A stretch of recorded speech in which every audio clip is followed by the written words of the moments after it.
And we're back. This is the Great Classic Movie Debate. I'm Kenny. I'm Paul. And I'm Steve. And we talk anything and everything pertaining to movies. Doesn't have to be classic movies. It often is. It can be new movies. We do comedies, westerns, dramas, you name it. We try to keep it interesting. We try to have fun. If you're watching right now, please like, comment, and subscribe. Don't forget to check out our sister channel, The Great Classic Rock Debate. All right, gentlemen, what's on your mind? I mean, it's Halloween. Anything scary? It's Halloween season. Let's talk about that.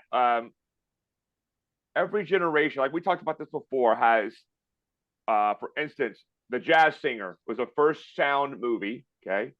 Al Jolson, that was remade once or twice. I know Neil Diamond did it in the 1979, 77 era. I think 80 about. 80, okay.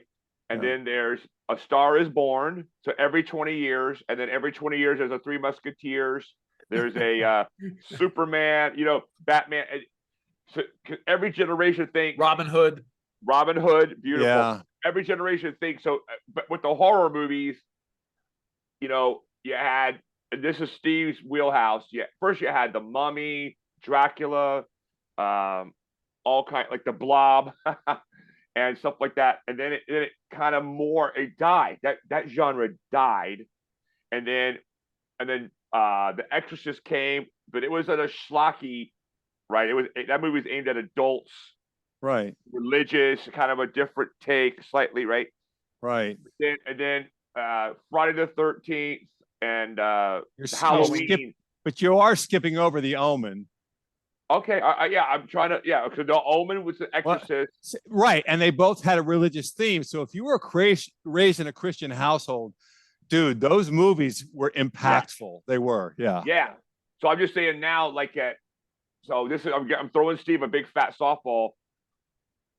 Is there a new genre ever, or are we going to be like when they see this movie like The Nun or The Conjuring? I want to walk in the studio and just start shooting people. That's what I want to do. These movies are garbage, and that's a normal reaction.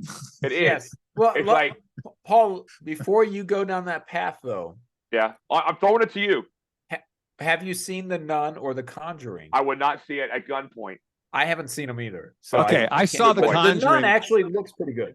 Okay, I saw The Conjuring. This is like what, 10 or 12 years ago, right? With that guy Patrick Wilson. Yeah. Is that the movie that they shot on, like, basically video? I don't know about that. Is The Conjuring? I'm thinking, is that the? Maybe I'm thinking of Insidious. It's Insidious. Yeah, you're thinking of Insidious, which is actually I saw that at the gym. I've seen it basically on the treadmill. Look at Insidious. Oh yeah. So our gym, which was why I love going there, has a cinema room where they just have ellipticals and treadmills. So I've seen a great number of movies in there, and so usually they'll repeat them. And so I did get a chance to see The Conjuring or Insidious. I'm sorry. Okay. At the gym over three cardio sessions. Okay. All right. But it's pretty good. I thought it was pretty good. I mean, there's the number of good either scary movies or horror movies, as a percentage, it just gets smaller and smaller. There's so many awful ones. So every now and then when I see one that catches me by surprise, it doesn't have to be a masterpiece. It's just way better than what I was expecting it to be. And that one was one of them. But I'm now trying to remember if I saw The Conjuring or not, because for some reason I was getting that one confused with Insidious. Well, I think it's got Patrick Wilson is in both of them. That's the issue. That's why. Okay, well, there you go. That's why. Okay. Yeah, I went to Burger King the other night and I had to conjure up something to go to the restroom. And they basically, I mean, look, Zombies came out. Zombies had a good 20-year run of zombie movies. Now, I can't remember the last zombie movie. I mean, Walking Dead crashed and burned. And people were like, okay, who are they going to fight next? Okay. And it's getting boring. But what's the next genre, Steve? I mean, are they going to just keep recycling Frankenstein, which they haven't done a Frankenstein in about, 18 minutes? So, well, it's been a long time since. Hold on. There hasn't been before. Let me just throw this thought out real quick. And I'm sort of adding, I guess, to what Paul says. It's not just that they're not doing anything new. like I get Friday the 13th. There's been how many, like 37 sequels or whatever, and they seem to do that with all of these, because even The Conjuring, I think they're up to 4 or 5 now or something like that, and or maybe it's Insidious. I don't know, whichever one, Patrick Wilson, and then I think one of the more baffling things to me is when they do a reboot of Halloween. Like, what? Why in the world would you do that? There's no way that you're going to recapture what they did in 1978. It was so good. You have to know you're not going to measure anywhere close to that, and people are going to ultimately look at it and go, "What a failed, stupid attempt this was." Well, I would agree with you for the most part on that. Okay. I would say the Halloween series, the reboot, they're decent. They're okay. Not as good as the original, but certainly not as bad as some of the actual sequels from the Halloween franchise. A lot of the sequels were awful. Yeah. But awful. yeah, the last, I would say the first 2 of this trilogy that was rebooted the last couple of years were fairly good. The one that came out last year, which was Halloween Ends, it was terrible. And Michael Myers ends up like living in a sewer for 4 years, and like all of a sudden, like at the end of the second one, he like killed everybody in the town, and now he's like not strong enough. He's got to go live in a sewer for 4 years, and then like befriends this 20-year-old kid and he turns him kind of into a serial killer. And oh God, it's pretty awful. It's pretty lame. There's a YouTube channel out there called Pitch Meeting, and it parodies like the screenwriter and the movie producer. I encourage you to check it out. Watch the Pitch Meeting on Halloween Ends. It's awesome. Kenny, I want to give Kenny kudos, because you took this discussion to where I didn't even think about when you brought up Halloween, and Halloween was created by the master of horror, in my opinion. Absolutely. The greatest, of course. And there's no more John Carpenter. Right. And by the way, not even a week ago, The Thing was on the AMC channel, and I was watching it. Man, that movie is great. It is so good. And it's and the reason, God, Kenny, I'm really giving you props here. There was no CGI. Like, all right, The Thing had some, but I think that was stop motion how they make that monster, right? How it like that. But there was no CGI in John Carpenter. He didn't need that crap to make a much, much scarier movie, much more inventive movie, because it required his mind to write a plot.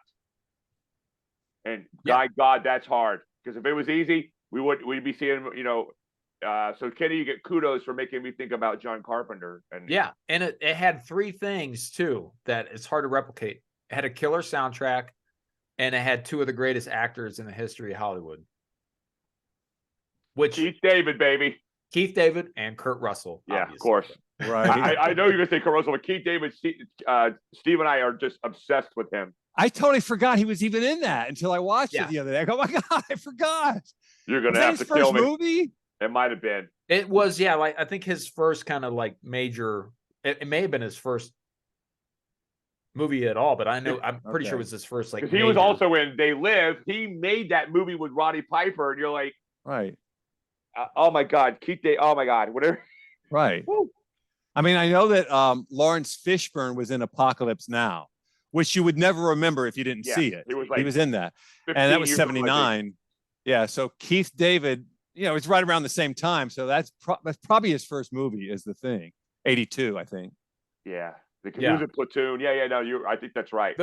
The funniest thing is I have the commentary for The Thing. They said, John Carpenter said the hardest shot in the movie was actually the opening title sequence. Oh, the Thing, the aquarium. actual. Yeah, they said they shot that with basically they had a trash bag and lights, and that's how they shot that. Just a light behind the trash bag. Wow. Yeah, I think he said it was in an aquarium though, right? He had an aquarium, and it was like anyway. Go ahead. Oh, maybe he did. But the crazy thing about that is, certainly Star Wars had already been out. They're basically, this is 1982, so they're well on the Return of the Jedi at that point. Right. Yeah. But the opening spaceship scene, that looks fantastic. And if you look at every movie that came out like after Star Wars for about a 10-year period, the space that was a sci-fi movie, the effects were still awful. And you're like, man, they made Star Wars 10 years ago. How come you Right. still, this looks awful? How come they couldn't replicate that until really CGI? So, Yeah. but yeah, The Thing. I mean, they should, Kenny, you're right. I mean, they should go back, and I've pitched this to people in Hollywood, and sometimes they you should go back and have a theater in town that just go back once a week and show these John Carpenter movies, like on a Saturday night, and have the audience come in and talk about it before the movie or after it's over. You can talk about it. And think of this one technique that he uses.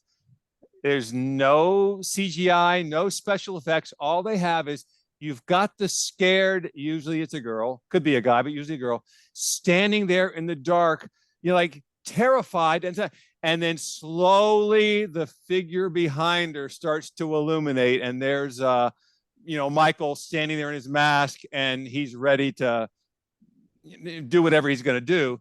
But it's like no special effects, just playing with the lighting a little bit to slowly bring him in, and whatever follows is going to be horrible.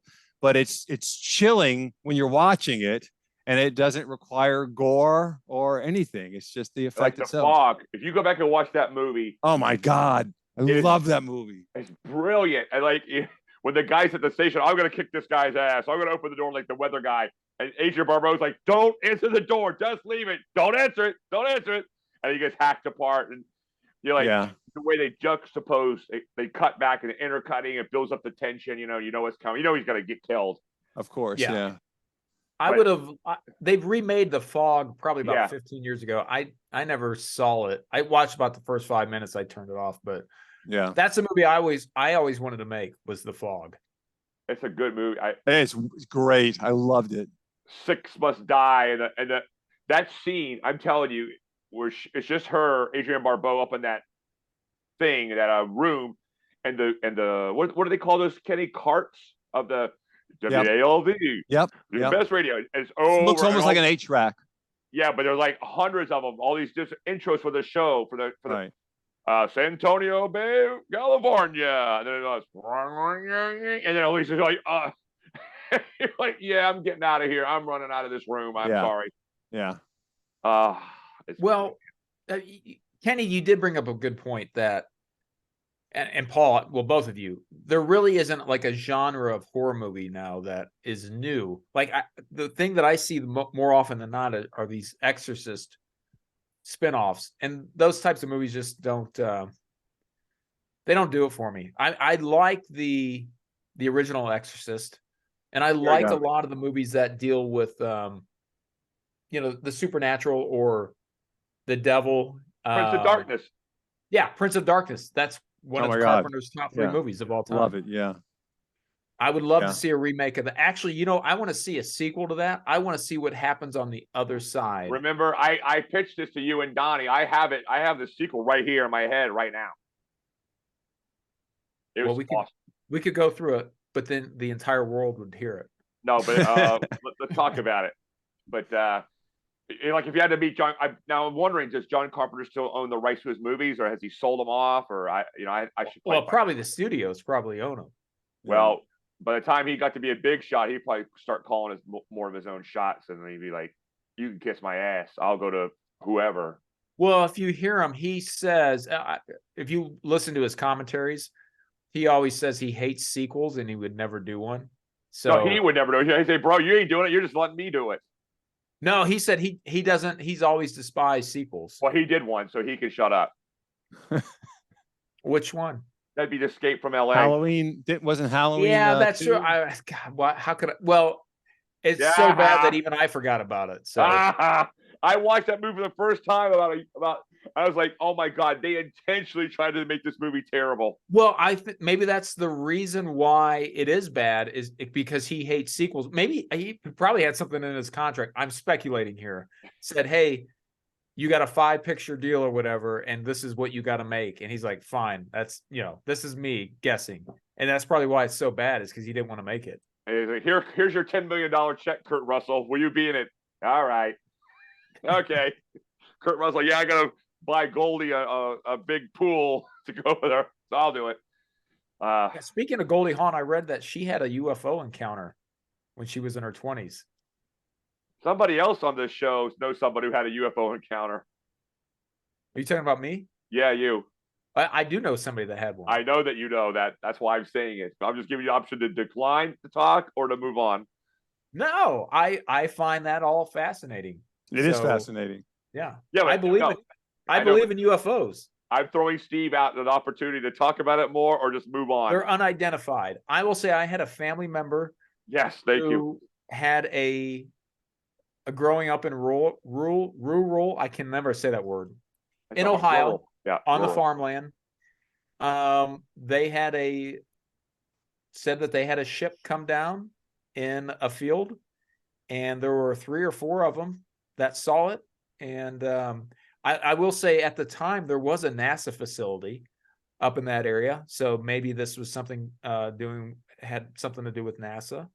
But yeah, I did not believe this person for a very long time until probably over the last couple of years, and I started seeing all these videos released from the Navy. Yeah. And now I'm like, there's so much stuff now, videos. Yeah.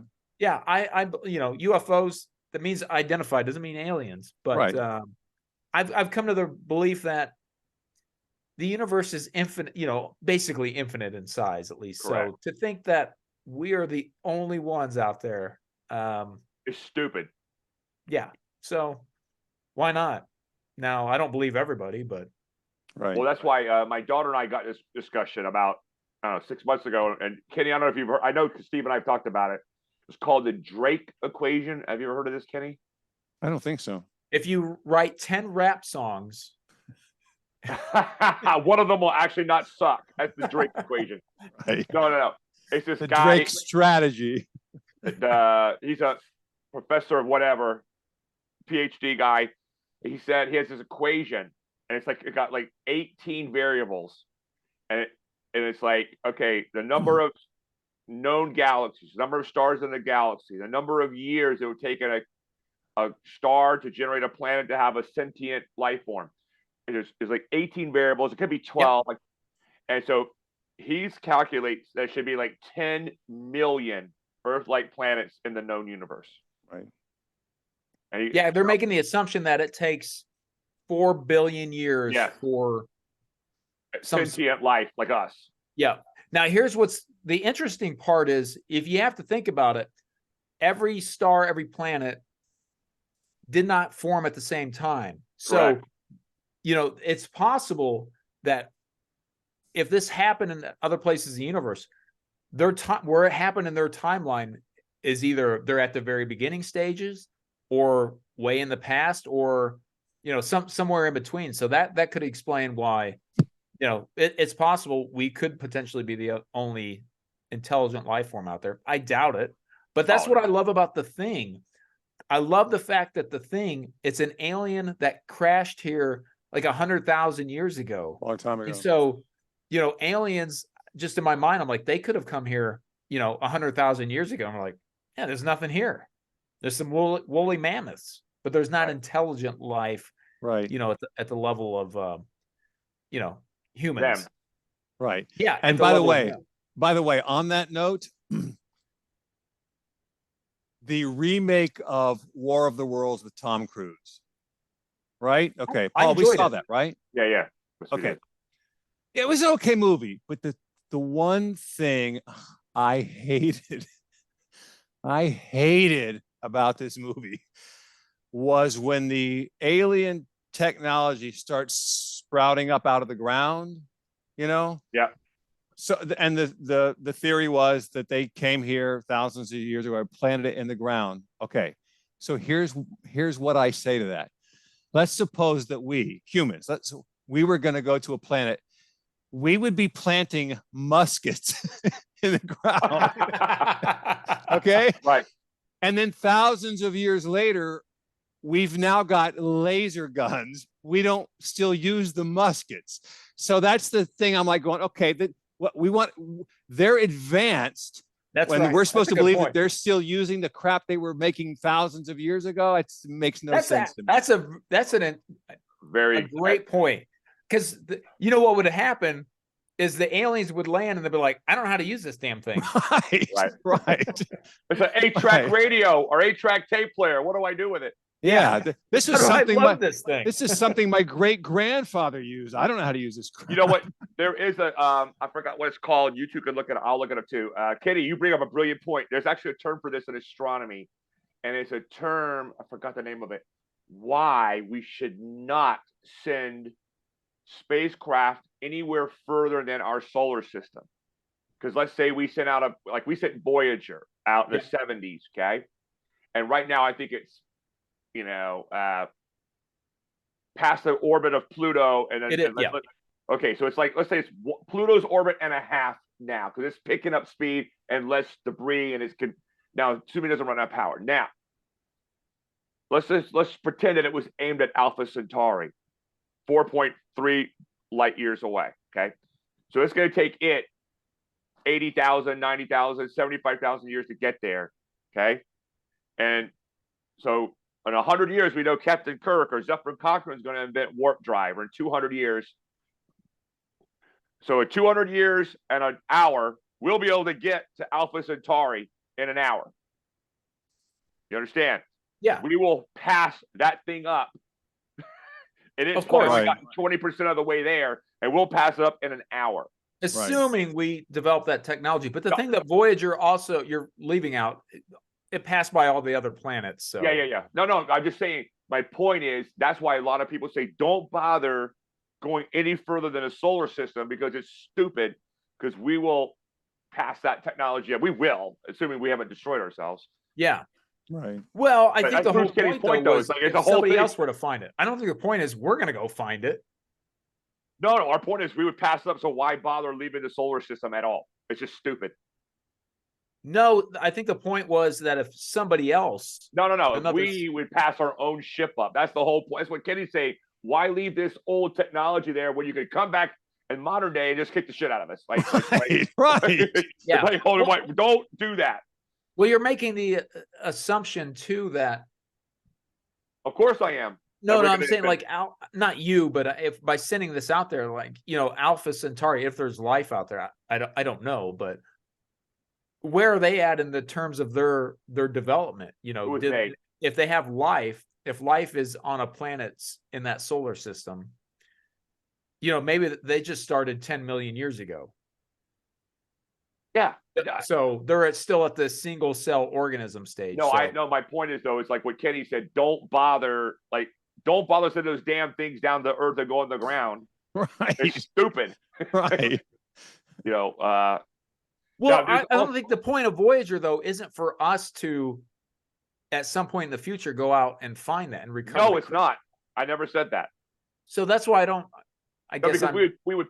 Okay, I remember, understand what you're saying, it's going but to take Voyager 75,000 years to get, assuming it's going there, which it's not. I'm just saying, pretend.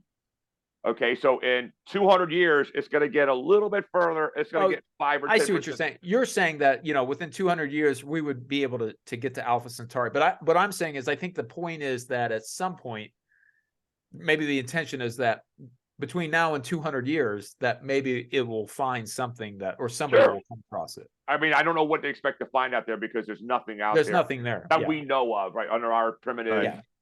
Yeah. It's just, I mean, the universe in my mind, you have the visible universe, which is, I think, 90 billion light years across or something like that. Bigger than that. What's one thing you sent me?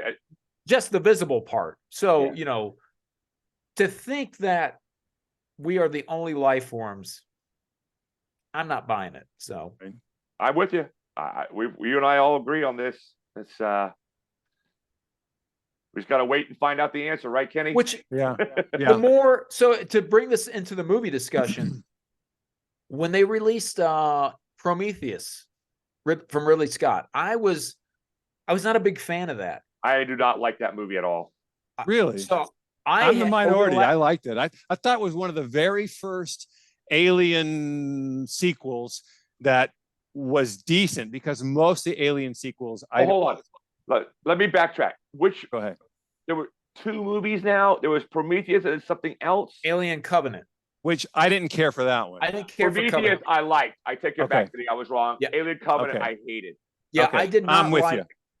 Prometheus at first because the part of Alien that I loved, which is again one of the top 5 horror movies of all time, to me was the unknown factor. Like, where did this alien come from? Right.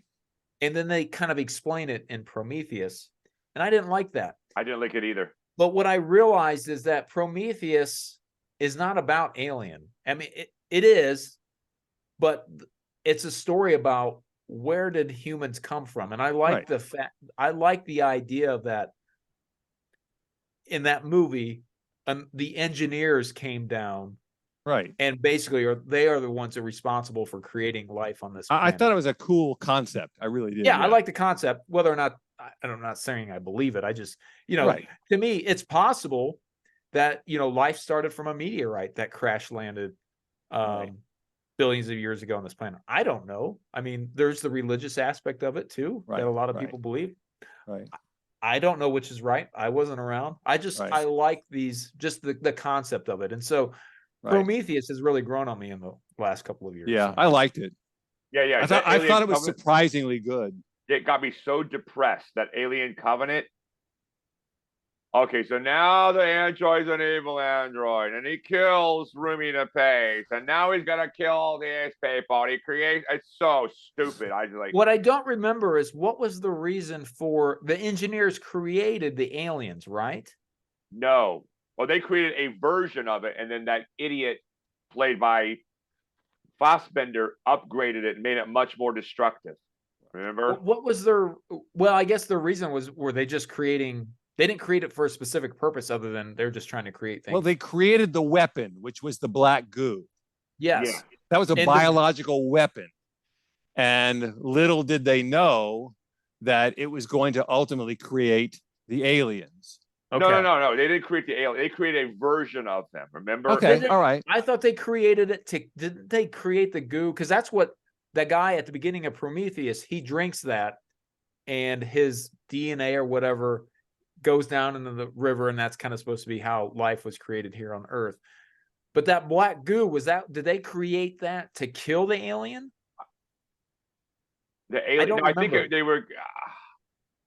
I don't know. All I know is that entire facility was supposed to be a biological weapons facility. So what the specific intent of it was, I don't know. Okay. And I don't think that's what the engineer drank at the beginning of the movie. Oh, okay. I think he just drank something that was intent. He was basically giving his life. He was sacrificing himself. He instantly deteriorated into living cells or whatever. Yeah. And the planet became populated as a result of that, ultimately. Yeah. I just find it fascinating that made, that's just that something like that could have happened on another planet. It's thought-provoking. Somewhere in the universe. Yeah, it's thought-provoking. It really is. And it's probably, I think it's more of an indication of, hey, even you have this highly advanced race of beings somewhere in the universe, they're still susceptible to doing stupid things and creating biological weapons just like we are. Yeah. Right. Guys, we got the warning, so let's wrap up. Anybody have any nominations for our honorary Oscar list? It can go to a particular person or it can go to a movie, whatever you like. And if you guys need to think about it, I'll go first. Yeah, you go give first. Me a second. Okay, so Paul, I'm going to credit you for this one. Oh boy. Since you mentioned The Fog, my honorary Oscar goes to Adrienne Barbeau. Yes. Adrienne Barbeau. All she had to do to win that Oscar was show up, buddy. Yeah. Man, in her day, let me tell you, she was smoking. She really was. So I love the movie. I think as far as what that movie is trying to be, it knocks it out of the park. And having her as the lead, you just can't get much better than that. So that's okay. Adrienne Barbeau. I'm going to go same movie, Janet Leigh and her daughter, Jamie Lee Curtis, in the movie. And remember, she was a woman killed in this shower scene in Psycho. So now she's got 2 big roles in 2 major horror movies. And Steve and I know someone who knows her pretty well or knew her pretty well. Don't say the name if you know what I'm talking about, Steve. But knows her pretty well and says she was the coolest woman you ever want to meet ever. Awesome. So, I'm gonna guess this person's name. I know who you're thinking about, but it's not Rick. it is. Oh, really?